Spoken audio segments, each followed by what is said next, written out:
So Liverpool got a nice unexpected break after the Merseyside derby was called off on Saturday due to the adverse conditions here on Merseyside, but they're straight back to it in the early part of this week, preparing for a Champions League trip to face Girona, which comes up on Tuesday. And I was fortunate enough to just get into open training minutes ago and have a look at how they're shaping up ahead of that test, and quite a few interesting things to get into actually from this one, and what the squad is looking like. And start with some really good news for the Liverpool fans I'm sure will be delighted to hear, which is the fact that both Alisson Becker and Diogo JOTA were involved in this. Of course, both been out for a long time, haven't they? Alisson with that hamstring injury picked up not prior to the last international break, but actually the one before that, and Diogo JOTA with that rib injury he sustained against Chelsea, which seems a million years ago now, doesn't it?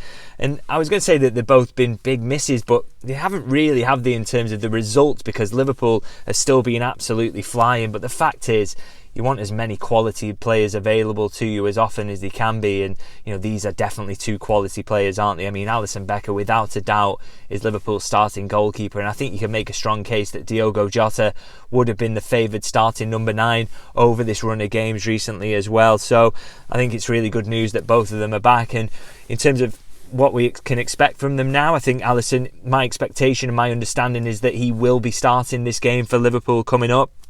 Obviously, he's been out for a long time. They've taken the time with him, not rushing him back, because Kelleher has been doing so well at the moment. They didn't need to rush him back, and you do always have to be careful with muscle injuries. So he is, is my understanding, and they believe he's fully ready to come in and start this one. And if he does start this one and he looks sharp, he looks back to his best, then I think really it might be the point at which he takes the shirt from Kelleher, and we also see him in goal for Fulham. Of course, that's a little bit harsh on Kelleher, who's been fantastic, hasn't he, over the last few months, but Alisson Becker for me is the best goalkeeper in the world, so it's a little bit of a no-brainer really to bring him back in as soon as you can and see where he's up to, and hopefully we see the best version of Alisson Becker straight away. As for JOTA, not entirely sure at this moment that he's definitely going to be in the squad again. They will take it careful with him. It's been a contact injury, hasn't it? So they've got to be very cautious around that. But if he is ready, then he can be in the squad against Girona, and I wouldn't expect him to start with the time that he's been off, but I would expect that if he's in the squad to try and get minutes into him as quickly as possible, because you want to get him ready, you want to get him sharp for all the tests that are still coming up, and get him back to his best as soon as possible. And I do think that is a huge boost really to have JOTA available, because that centre forward role, nobody's really hammered it down, have they, in JOTA's absence. I know Nunez has played a lot of games and done pretty well, but he isn't really scoring goals, and he didn't play particularly well at Newcastle, did he? And Luis Diaz as well has done really well in that role, but he is more of a natural left winger, and you would rather restore him to that role, I think. So there is an opportunity for JOTA to come in, and as soon as he's sharp and ready, to start an awful lot of games in the games that are coming up. Now, that's the good news. Unfortunately, I have to move on to the bad news, and there was a little bit of it in that there was no Federico Chiesa involved in training today.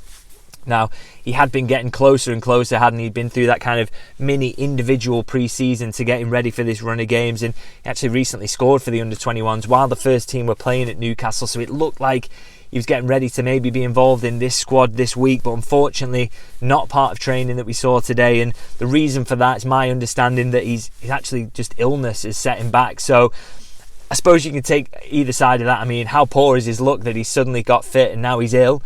But the upside of that for me really is that it's not a fitness setback in terms of a hamstring or a muscle problem or anything like that. He is just ill. So I guess what you can take from that is that he will be back soon. He is fit and ready. He just needs to stop being ill now, and then he can be available for the squad. And we haven't seen very much of him, but I just think to have another quality attacking option who can play down the middle, play on the right, play on the left, that versatility, it just strengthens Liverpool either in the later minutes of games where they need to see them out, or to come on and try and provide some inspiration to score a goal. So I do think that's good news that he's closer, but unfortunately looks like he's going to miss this trip to Girona. Now, the other point I want to talk about quickly as well is that was watching training, there was quite a lot of the academy youngsters involved in this one. I saw James McConnell, who's back from an ankle injury that he suffered around pre-season time. Jane Dan's also back from his back injury that he recently had, so great to see them involved. But a couple who were much younger than them as well. Trey Ione, obviously he is around first team training a lot at the moment.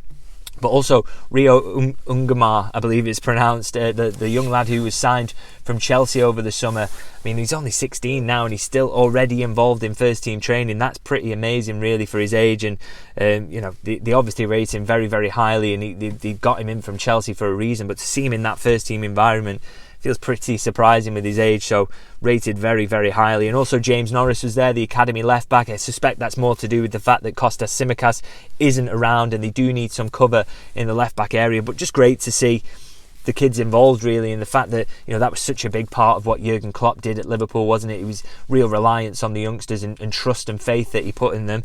It seems that Arne Slot is very happy to have them involved as well, so great to see that. And I think it's interesting to see what happens with some of those kids now in terms of that Southampton game in the League Cup is coming up. Could any of them get minutes? Liverpool are a little short in midfield. Could James McConnell get minutes?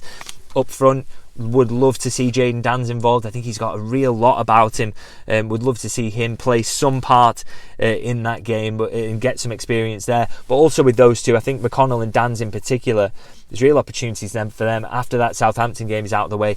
Do they go on loan or not? No decision's been made on that for either of them yet, but really interested to see what happens with them because they're both players with a lot of potential, and Danns in particular, I'm excited to see how he would cope in men's football. We'll have to see, but I think it will be the other side of that Southampton game before any decisions are made in terms of what will happen there with them in the short-term future. Now, not much else to report from training really, apart from the fact that, as expected, obviously Kostas Tsimikas not there. Ibrahima Konate and Connor Bradley not there either. They're all expected to be a little bit longer in terms of their recovery from injury, but hopefully not too long, because they'd love to get them back and see that squad as strong as possible. But I want to wrap up by reflecting on what the team might look like on Tuesday night as well, and do let me know in the comments what you think, what kind of lineup you would go with. In fact, if you can leave your starting 11, be very interested to hear them. But I did think coming into this game that in the build-up to it, that it might be an opportunity for Liverpool to rotate. Obviously, it come off the back of playing Manchester City, Real Madrid, Newcastle United, and then Everton away as well in a very congested period, but also very tough games. And I did think this game that, because Liverpool didn't necessarily desperately need the points, that maybe they'd have to rotate for this one. But of course, because the Merseyside derby's been called off, I do think that maybe the idea around this game kind of changes really, in the meaning of it and how Liverpool might approach it, because look, they've had that rest now, and it's all about, you can't really give players 2 games off on the bounce. You need to keep them sharp, you need to keep them in rhythm.